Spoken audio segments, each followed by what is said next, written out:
who is Bailey Hinton. Bailey, you have. Okay, so if there was a list of the great men and women evangelists, the Gortner family would not be among them. According to Matthew Shaw of the Indiana Apostolic Trumpet, the Gortner story is described as, quote, a cautionary tale about the pitfalls of Pentecostal showmanship interlaced with the hypocrisy, greed, and evangelistic gimmicks. So in 1972, a documentary was released about Marjo, our star, who was ordained at age 4. And he pretty much came out in this documentary and said that his whole time being an evangelist as a child was a fake. It was just a fraud. So a lot of people in the Pentecostal evangelical community kind of looked down upon him, thought of him as a villain because of this. However, he kind of became a hero to the atheist community. However, from a theological standpoint, the Gortners really did fit into the denominations they came from, both Pentecostals and the Assemblies of God. So I guess my main question that I'm going to be asking is, how did the Gortners fit into this bigger picture of Pentecostalism, evangelism in the 1940s and 50s? So I wanted to start off talking a little bit about the religion. There's 4 main characteristics of Pentecostalism. They are prophecy, faith healing, speaking in tongues, and spiritual gifts. And Pentecostalism kind of goes way back, but I wanted to focus more on kind of the American Pentecostal history. And this is Charles Fox Parham. He's thought of as one of the founders. He was an independent Kansas preacher, and he resigned from the Methodist Church in 1895 to start a healing home in Kansas, where he wanted to bring worldwide revival before Christ. He said, quote, the possibility of foreign tongue given by the Spirit to facilitate world evangelism. So he was really focused on speaking in tongues, which he called spirit baptism. So he would have these great meetings to focus on speaking in tongues and the spirit baptism. It gained a lot of press, and he hit his kind of peak influence in 1905. However, while people think of him as one of the founders, he's kind of sketchy. He spoke for a lot of gatherings of the KKK, saying they, quote, had high ideals for the benefit of mankind. So if you want a more user-friendly founder of Pentecostalism, it would be William Seymour, who was an African-American preacher and the son of freed slaves. He actually had heard Parham speak on spirit baptism, and that kind of influenced him a lot. There's a story of what happened to him as far as spirit baptism goes. It's, quote, at a house where Seymour was staying, his host Edward Lee asked the preacher to lay hands on him, after which he fell to the floor as if unconscious and began speaking in tongues. So this kind of influenced Seymour to move out to California in LA, and he began the Azusa Street Ministry, which focused more on evangelism rather than the spirit baptism that Parham kind of focused on. And he ultimately wanted God to renew Christianity by ending bigotry and empty rituals. So the Azusa Street Ministry kind of became a hub for Pentecostals in the early 20th century. So the Assemblies of God actually branched off of the Pentecostals, and they formed when Pentecostal leader William Durham, he published his finished works doctrine, where it talks about second sanctification. And he says that second sanctification is, quote, not a second blessing or a crisis experience, but that Christ had provided for sanctification in his atonement, and that this was received at conversion by identification with Christ in an act of faith. So what William Durham was saying, that actions speak louder than words, no pun intended. So he was really not into the spirit baptism as much as he was evangelism. And this really appealed more to white Pentecostals because the Azusa Street kind of became more of an African-American movement. So during the 1930s, the Assemblies of God kind of got farther and farther away from secular culture. And this was kind of worrying to the leaders in the Assembly of God Church. And so this gentleman right here, J. Elwin Wright, he wanted to focus more on the evangelism as by going out and speaking to people, so that way they wouldn't become cultural outsiders. And he said that he wanted to, quote, fight against liberal Protestant encroachments on basic American liberties. So it's a little bit of the history of the religion, and I wanted to get into the family itself. So this is Marjo's grandfather, Narver, and get ready for the names. Narver, he started his ministry when he was just 14 years old, and he was a Methodist. He soon moved out to San Diego to kind of start his own church and his own family, and there he experienced someone speaking in tongues, and I have a story for that. And quote, during a prayer service at a small church in the West, a 14-year-old black boy fell to the ground in convulsions, and for some minutes babbled fluently in an unknown language. So this, much like Parham and Seymour, really influenced his life.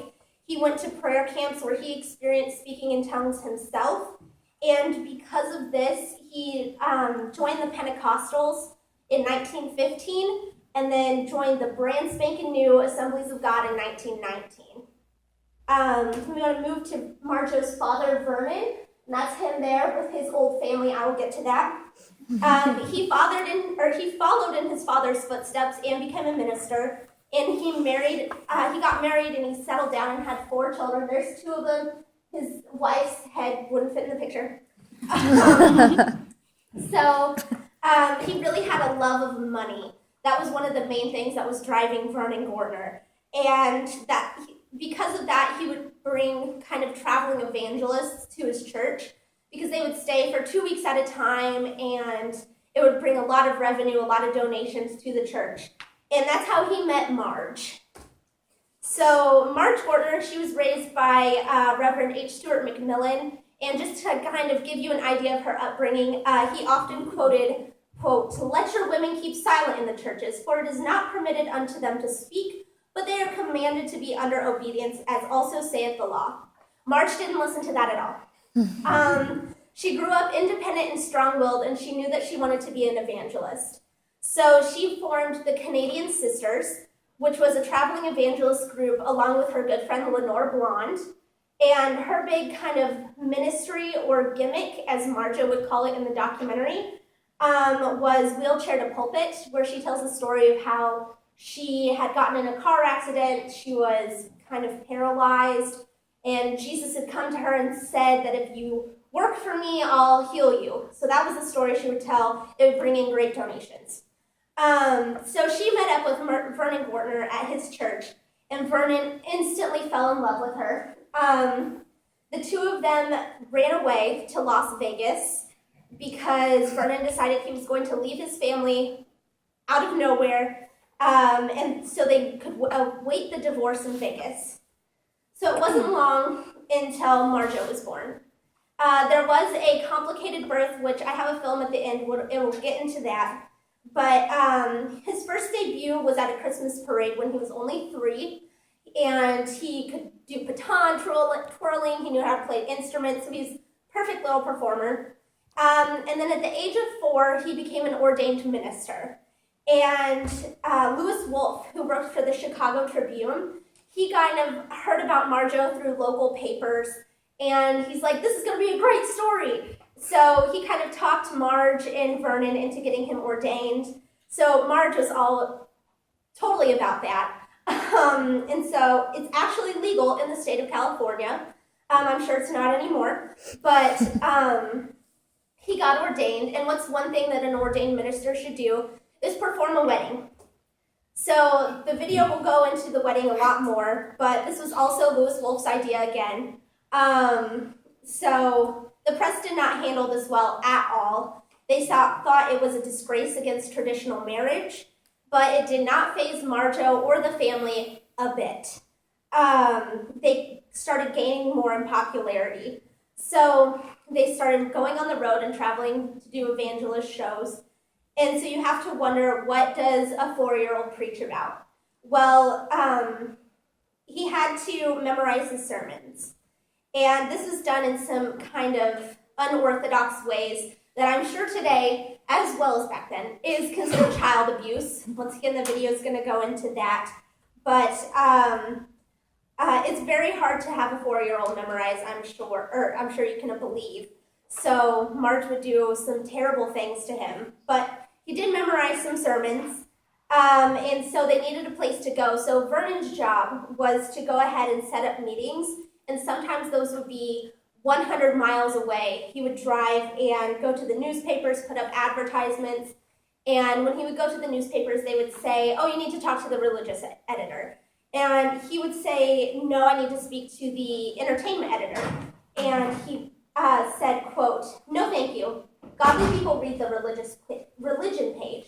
We're after the sinners, and they're all in your section of the paper. So you wonder what a 4-year-old would preach about. His most famous sermon was Hell with the Lid Off. It was written by Flo Laverne, who was the family secretary, and it talks about the relentless tortures of hell. If you want to imagine a 4-year-old screaming that, you can see him preaching in the video. The complete sermon was 35 minutes long, so a little bit longer than this presentation. He would also talk about keeping young people away from drugs, the normal stuff. He would also do faith healings, which is once again a characteristic of the Pentecostals. And his first faith healings were really kind of simplistic. He would apply pressure to aches and pains, and they would go away. It would be a miracle. There's 2 incidents that he did, or he healed people that are just a little bit too out there for me to explain. He healed a 7-year-old boy who came in. He was blinded from a car accident. Marjo didn't want to do it, and his mom's like, oh, go ahead. So he kind of pushed his hands into the boy's eye sockets and applied a lot of pressure, and the boy was healed. He could see. The next incident was a woman in Iowa had an oozing ulcer on her face, and Marjo had stuck his hand in it, and 2 days later she came back with kind of pink new skin. It was all healed. So those are 2 things. I can't explain them if you wanted me to, but that's kind of, I thought they were pretty important. Money was a big part of their kind of get up. Eventually the family started making enough money where they could afford their own car, they could afford to buy their own tent so they wouldn't have to keep borrowing tents when they would go out. And especially by the age 7, Marjo was able to read the crowd well enough to know when to ask for $20 rather than $10. And you know the little old ladies would surely give it. And then during their 2-week stay, they would offer a love offering, where all the money of that night was supposed to go to the family and not to like people of the community like it supposedly normally was. And Vernon would never count this money in front of Marge or Marjo because he was just so stingy, and this started causing a lot of problems within the family. Marge would always ask, where's the money? Where's the money? And at one point she kind of stopped in the middle of a show and started screaming at him on stage about where the money was. So because the money was starting to cause problems, that's when everything's kind of started collapsing in on itself. Marjo, he was growing up. You can see his ears, they're a little big. So Marge decided that the best thing that would do for him to look better for the cameras was to send him to Cincinnati where he would get plastic surgery to pin his ears back. So the plastic surgeon, I guess Marge thought, was to her fancy, and they started to have an affair. They would send letters back and forth to each other, and after a little bit of correspondence, Vernon actually discovered one of the letters on a table, and it was essentially saying that the doctor was going to divorce his wife to marry Marge. So that caused a huge argument with the family. It lasted about 2 weeks, like a 2-week-long argument, until one day Marge and the kids had come back to the hotel room from somewhere, and all of Vernon's things were packed up. He had left a $20 bill on the dresser and said he'd move back to California. So because of this, the meetings kind of started to end because Marge couldn't financially take care of herself and the kids, she had 3. It was Marjo, his little brother Verno, and their adopted sister Starlo. So she couldn't really take care of them, so the meetings kind of started to end. And Marjo soon informed his mother that he really wasn't into being an evangelist anymore. And at that point, there was really nothing that she could have done about it. She just kind of lost control. And I do want to conclude on, where's my mouse? On this video, because I think it really kind of sums up. It is from the documentary. Oh gosh. And on the constellations for the past 4 years, the little preacher has been going up and down, winning lost humanity with the message of the Master. At this time, let me introduce to you little Marshall. Howdy, neighbors. May the Lord bless you. When I would go to a press conference or an interview, my father would march me in full outfit right up to the news editor, say, I want to see the editor. They would be so shocked at a 6-year-old kid coming up with a full handshake.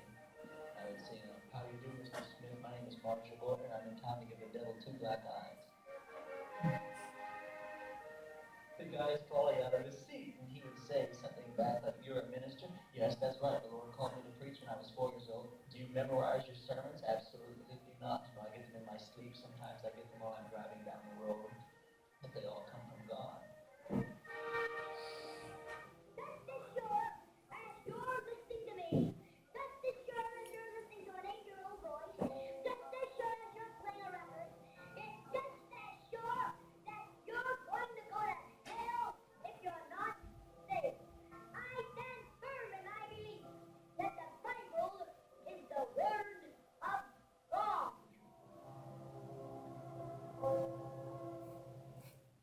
Screaming, well now, I just wanted to be that way away, to live together after God's ordinance, and the holy state of matrimony. Wilt thou love her, honor her, cherish and keep her, in sickness and health, as long as you both shall live. I will. Alma, wilt thou have this man to be that wedded husband to live together after God's ordinance and the holy state of matrimony? Wilt thou love him, honor him, cherish and keep him in sickness and health, and leaving all others, cleave only unto him, as long as you both shall live? I will.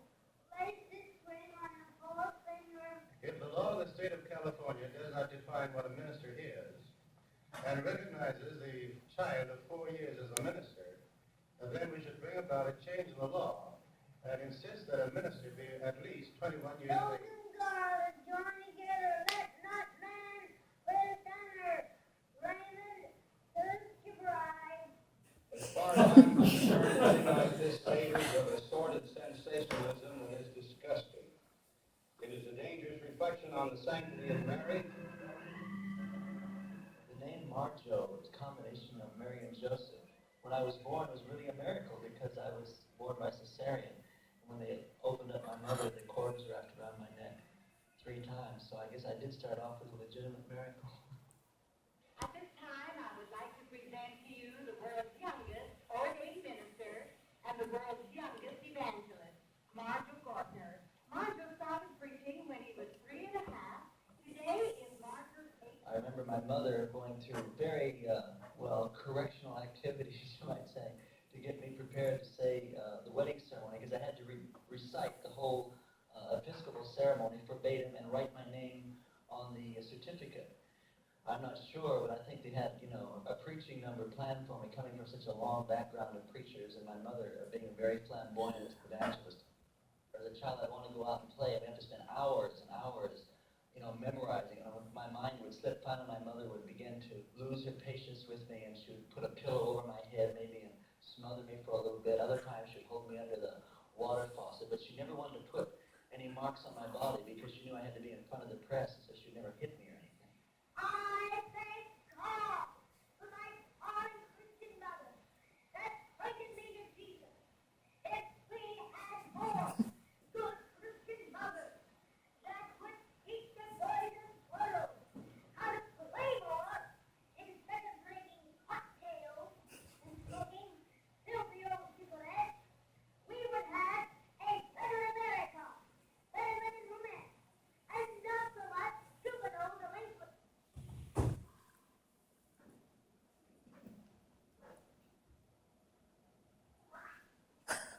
There we go.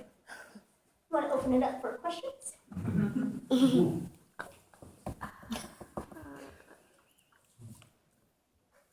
How did you come across this? About this time last year, Vice magazine online had an interview with the two people that directed the film, and they talked a little bit about Marjo. I'm like, that's really interesting. So that's how I chose it. What do you make of this? I think it's just What do you make of this? personally, I think it's just an interesting little tidbit in like the dark corners of American culture. But I don't know, I think it's dangerous anytime you force a child to do something, especially that young. It's kind of like a toddlers and tiaras thing where the parents are living through the child.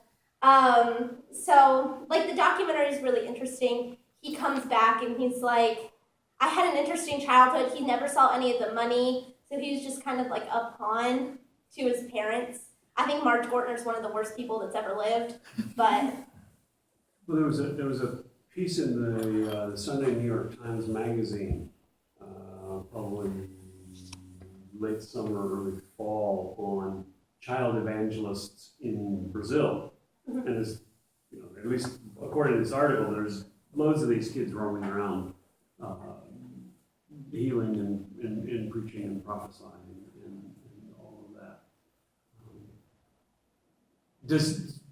Based on what you look at in the kind of summary of this family, does this say anything about America, or is just this some small group tucked to the side? when the Gortners were popular, kind of like the whole evangelist thing was kind of like a really kind of deep set culture. It was just kind of way out there. But like if I compared like the Marjo documentary to Jesus Camp, that documentary or something, I feel like it's becoming more and more like commonplace to have like evangelists. You have the televangelist on TV now.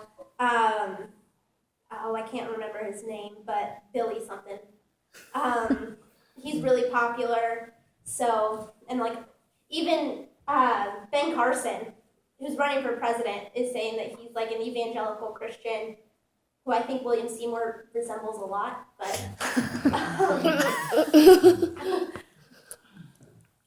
Well, so how, was there any tradition of children evangelism that this is playing off of at any point, or is this literally, is this the first sort of its kind? I don't know if it's really any kind of tradition. I feel like, I know there's one child evangelist that was really popular in the 60s. His name's escaping me right now, but I just think it's just kind of like a random thing they pop up. I would think that this is a useful tactic because he's super cute. And I know that he would say in the documentary that like old women would come, they're like, oh, $20 for Jesus and you get to kiss little Marjo. So I think it's more of kind of like a tactic that just wasn't being used by a lot of people. Well, we clearly have a dysfunctional family here, and I think you can share some descendants about Margaret and so on. But I mean, I think you demonstrate there is a connection to this sort of theological world where the premium is put upon the gift of the Spirit, and you're moved, and so there's no reason. You have a black man doing it, you have a woman doing it, you have a child doing it. If the Spirit comes, then you respect that, and so they're fitting themselves into this worldview of people who don't get a lot of attention in our history books and so forth. But they are out there. However, a lot of them, they're still around. Well, this is roughly the same time that Billy Graham gets going. Billy Graham, yeah, Billy Graham. But later in time, Bird was on the ground. How old is he when he starts? He's in his 20s? Yeah, he was an adult. But you go earlier, you've got. Yeah, 47. Even sibling experience. You had any sibling affairs? Whole range there. Well, you had Cynthia Lewis satirizing it. Got really Well, this is interesting. I really enjoyed this. There's a side of my family, it's Church of God.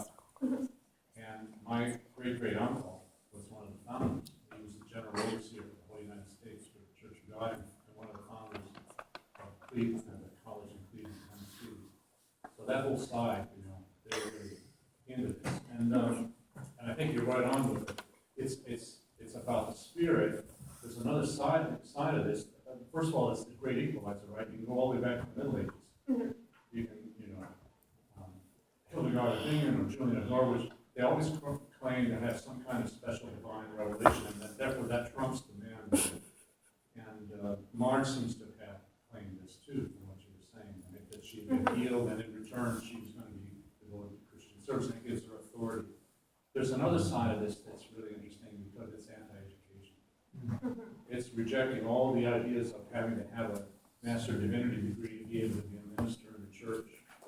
You're ordained. In fact, they ridicule in some circles, not all, but in some circles they ridicule that education as being artificial. And some of this is genuine. This is bad. That's fascinating. Yes.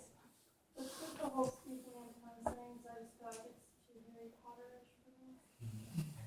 It's not parcel tongue. But from what I understand about speaking in tongues, I'm not a theologian or anything, but it's when you are in a place where God can speak through you, and sometimes I've heard it being like somebody from the hills of Kentucky that's never heard French before will speak fluent French or something like that, or sometimes I've heard it being like just gibberish. But I think it's their way of seeing God kind of speaking through a person or like telling them what to do, like prophesizing or something. Do you have any sense of how old that tradition is, how long that carries back? I feel like it's in the Bible, maybe? It's in the Bible that says that. Holy Spirit. Okay, yeah. Yeah, I just meant the tradition I of think people that- suddenly feeling it comes over them as opposed to being. I mean, I think it's- Bible, I think the it's tradition of the derived experience from goes back as far That's as what I was wondering. people Yeah. and the And it convulsions. may come out of some of this. That's another. D.L. That's Moody how they didn't started. speak in tongues, but all this revival. Like, well, stuff, I think that's it's my produced from understanding of how they Moody, started. Dwight Moody, and then people like Billy Sunday and others. They always have their song ministers, you know, so Moody had Ira Sankey, and Billy Sunday had Home and Roll Fever, and it's this whole show, really, but it's not just a show to many. Yeah. Well, I think it's in part getting back to roots, getting back to what is truly biblical as opposed to what has been Yeah. acculturated or watered down over the years. And the closer you get back to the source, and if that's part of the source, then you try to replicate the source in some way.